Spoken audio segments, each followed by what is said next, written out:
Hi guys, welcome back to the channel. It's been a long time since I actually put out a video. I thought it'd be time to at least make something for you.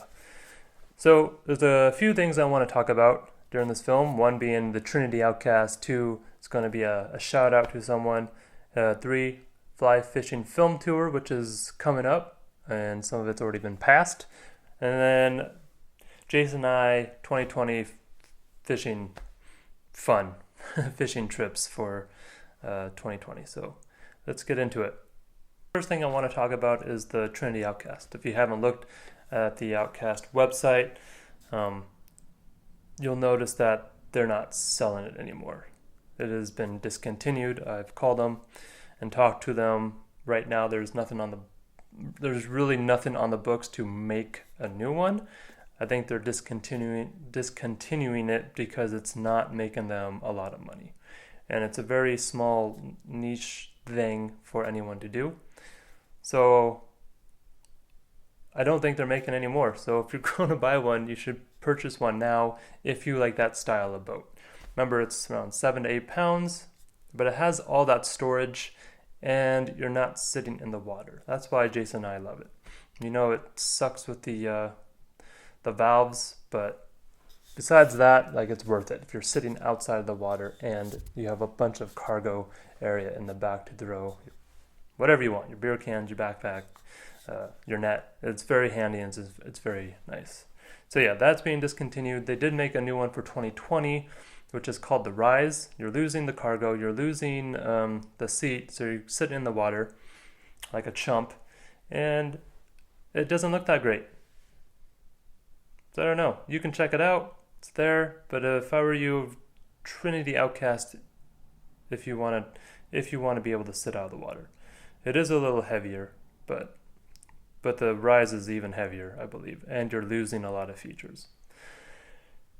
So as of right now, I don't even know to tell people what to get. The next thing would be the Wilderness Lite.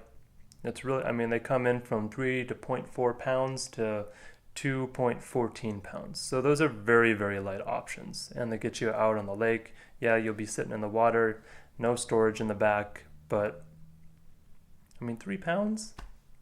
3 pounds? That's pretty insane.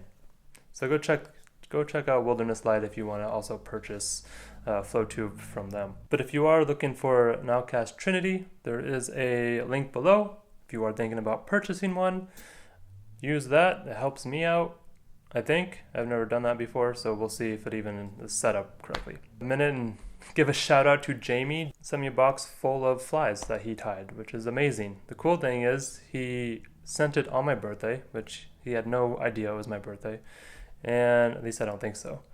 And the shipping was $4.06, so I thought that was kind of funny, 406. But he sent me over a dozen flies. Some were probably pretty close to 20 flies, and it's awesome. I mean, I think it's really going to work really, really well. Like, send me all this plus some. This is going to be great. Got some squirrel leeches and then a lot of just leech patterns, which is what I asked for. So yeah, lake trout too. It's going to be awesome for both of them. So I just want to give a shout out, Jamie. Thank you so much for doing this for us. I'll think about giving Jason half of them. Or we'll share, I guess. But yeah, thank you so much. That's really cool. Next thing, you guys, fly fishing film tour. If you do not know about fly fishing film tour, I encourage you to look it up. Check it out, because there might be one pretty close to you, or maybe in your town, you're just not aware of it. Fly fishing film tour has been in Whitefish, Montana, or at least I think so, for quite a while. And I had no idea it even existed until someone pointed it out to me. So yeah, as of right now, nothing is on the books for Whitefish from Montana. However, I believe that will change, because I think I did email flyfilmtours.com, and they said that they're just waiting on the response from the individual who is setting it up. So whenever that's happening, they'll set it up. Usually I don't think it's until March or April, something like that. But as of right now in Montana, you got one in Butte, Helena, Red Lodge, Big Sky, and Livingston, Montana. The earliest one is February 8th in Butte, so check out flyfilmtours.com if you want to see if there's one near you. It's not just happening in Montana, it's all over the United States and Alaska as well, just not Hawaii, I don't believe. But there is quite a bit, so check it out. It's a good time. It's just beer and people talking about fishing and everyone getting stoked about the fishing season coming up.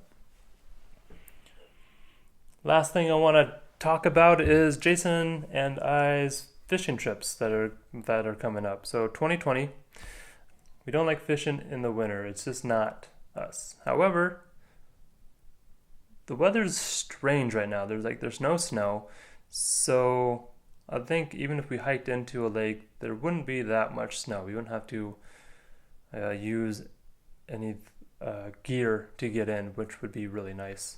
So we'll still think about it. It's February. If we do go, it's usually in February. We were also thinking about floating the river in our little floaty boats as well.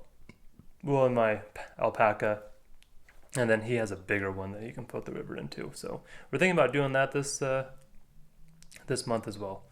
But there's only 2 huge fishing trips that are on the books right now, which is going to be South Fork again, so we're going to try to do that one more time, and then somewhere in Glacier Park.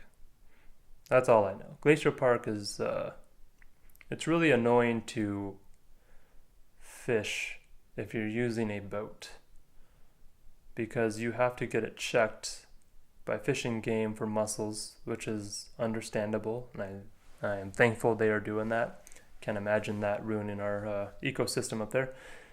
But it's a hassle because you have to have the floaty boat aired up. They have to check off on it, and then you have to deflate it, and then you have to pack it, and then drive to wherever you're going, and then inflate it, then deflate it, and hike out. So Jason and I thought about going last year, except for it was too much of a hassle. The drive is really far, and we decided just to go somewhere else. So, but this time we're going to stick to it, and we're going to fish for something. There's a few lakes that hold some nice brook trout, supposedly up to 5 pounds. These are just myths. But if we ever fish there, I guess we'll find out. I'll tell you if it's one of those lakes that's supposed to hold 5-pound brook trout in them. There's also lakes up there that supposedly still has grayling in it, which would be awesome to catch in the park. I think it's quite a hike in there.